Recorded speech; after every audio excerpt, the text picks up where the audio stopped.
Now, new nutritional studies are putting a harsh spotlight on sugar. Now, for decades, fat was the villain. Experts say the focus on low fat often hid the fact that sweet stuff was being added to packaged foods. Now, you might be surprised about apple juice, for example. Nutritional data shows that this 15-ounce bottle has about the same amount of sugar as 10 Oreo cookies. Even a glass of skim milk has around 11 grams of sugar. Now, I want to bring in Robert Lustig now. He is the author of Fat Chance, Rethinking Sugar and Investment into Global Food. Thank you so much for joining us. Oh, my pleasure, Kristie. We have some items here on display. I just want to ask you first, over the years, sugar has really crept into our diet in a big way. I mean, this is something, I think I'm a pretty health-conscious person. Yogurt. I eat this virtually every day. How much sugar is creeping into our diet, and what kind of effect is it having? Well, the problem is that you can't tell what's part of the endogenous or the natural sugar, the milk sugar, which is called lactose, which is perfectly fine and not dangerous in any way, shape, or form, versus the added sugar that the food industry specifically uses to sweeten the product to get you to buy more. So a plain yogurt is perfectly fine. It's got 7 grams of sugar, all lactose. But that fruit-flavored yogurt has 19 grams of sugar. So that's like eating a plain yogurt plus a bowl of Frosted Flakes. And could you contextualize ketchup for us when we're using that popular condiment every day? That's right. How much sugar are we taking in? Quite a bit. In fact, it's the first ingredient on the ingredients label. So we've basically abdicated rational nutrition when we went to processed foods. And the reason is because we took the fat out of food. And when you take the fat out of food, the food tastes like cardboard. Food industry knew that. They had to do something to make the food palatable.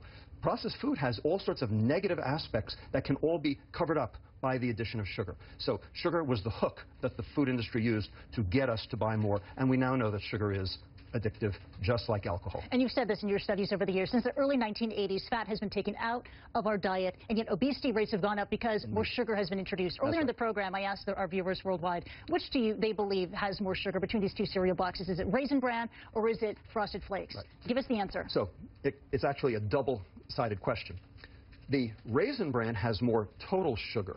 It's got 19 grams. The Frosted Flakes only has 13 grams. But the raisins are perfectly fine. The raisins are 11 grams of sugar, and it's endogenous, and it's not a problem. The problem is that the raisins are dipped in added sugar to make them sweeter. So 8 grams of added sugar for the Raisin Bran, 13 grams of added sugar for the Frosted Flakes. The Frosted Flakes are still worse, but you couldn't tell from the label. Yeah. Coca-Cola. You've said that there is a conspiracy about Coca-Cola and sugar. What is the conspiracy? Well, it's all soda. So what's in soda?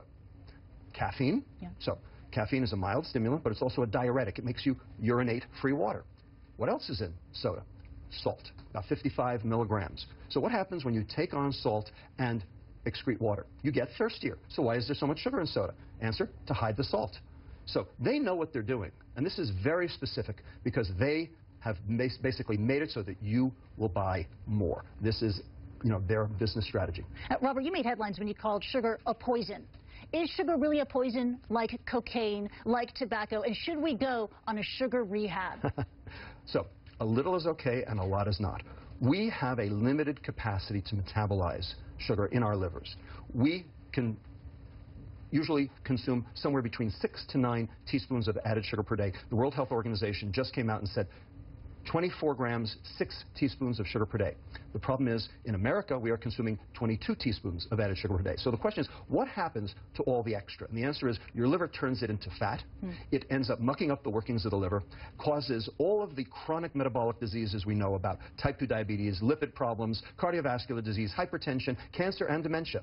So a little is fine. And sugar used to be a condiment. It used to be something you added to your coffee, maybe a teaspoon a day. Well, now everyone's having 6 desserts a day in terms of the added sugar that's been placed in the food by the food industry for its own purposes. That's where we have to fix the problem, in the food that's processed itself. In the meantime, we should avoid packaged foods. We should read the labels and eat whole foods when we can. Well, that would be nice. The problem is that processed foods are, number one, ubiquitous, and number two, they're cheaper. And because they're cheaper, that's their business strategy. Get you to buy more. They do it in volume. The problem is, real food works. Food should convey wellness, not illness. But today, it's the